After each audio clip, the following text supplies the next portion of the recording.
আসসালামু আলাইকুম। ধর্মপ্রাণ অন্যান্য ভাইদের প্রতি শুভকামনা থাকলো। আপনারা সবাই কেমন আছেন?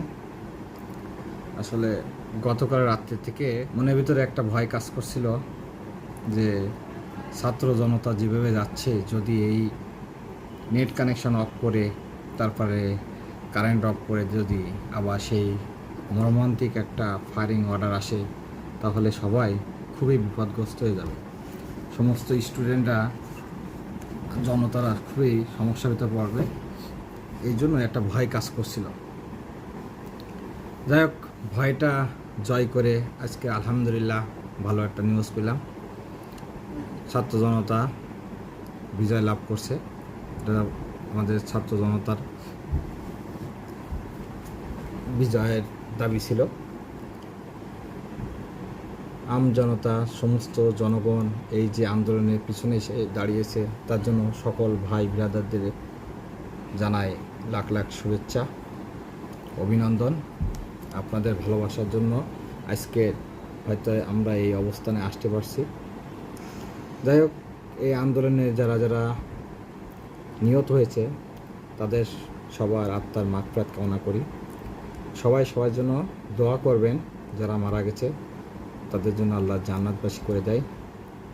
যাই হোক, যেটা বলতে চাচ্ছিলাম, আমার এই ছেলেটা লাল পোশাক পরেছে, আমিও লাল পোশাক পরেছি।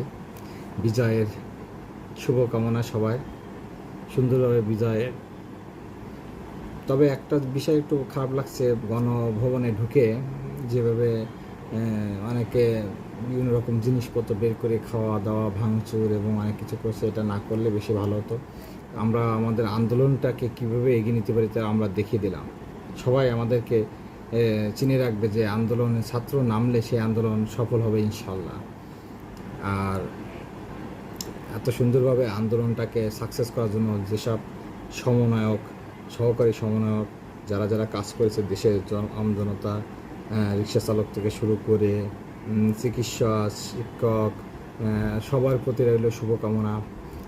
সবাই এভাবে এসে যদি পাশে না দাঁড়াতো, তাহলে হয়তো এই ছাত্রদেরকে আরও অনেক ছাত্রদের লাশ পড়ে যেত, কিন্তু কেউ কোনো বিচার করতে পারতো না, কোনো বিচার হতো না। ছাত্ররা যে আন্দোলনটা করছে, সেই আন্দোলনের পাশে সবাই সাহায্য সহযোগিতা করেছে। এই জন্য আজকের এই সুন্দর একটা দিন তারা পেল। আর আসলে বিজয়ের এই যে মুহূর্তটা সবাইকে ভাগ করে নেবেন। কেউ বেশি উল্লাসিত হয়ে কোথাও ভাঙচুর করতে যাবেন না। সবার কাছে রিকোয়েস্ট থাকলো, সবাই বেশি উচ্ছ্বাসিত হয়ে কোনো কিছু ভাঙচুর করতে যাবেন না। সবাই আমরা ভাই ভাই, সবাইকে নিয়ে আমাদের চলতে হবে সমাজে। সবার সাথে আমাদের এই সংগ্রামটা সবার সাথে না, আমাদের এই সংগ্রামটা ছিল ছাত্রদের অধিকার ফিরিয়ে আনার জন্য। ছাত্ররা তাদের অধিকার ফিরে পেয়েছে। এখন সবাই আশা করি সুন্দর পরিবেশ সৃষ্টি করে আবার আগের মতন একটা আমাদের সুন্দর সোনার বাংলাদেশ গড়ে তুলতে পারি। সবাই সাহায্য সহযোগিতা নিয়ে আমরা একসাথে চলতে পারি, সেই দোয়া রেখে আমি বিদায় নিচ্ছি। আল্লাহ হাফেজ।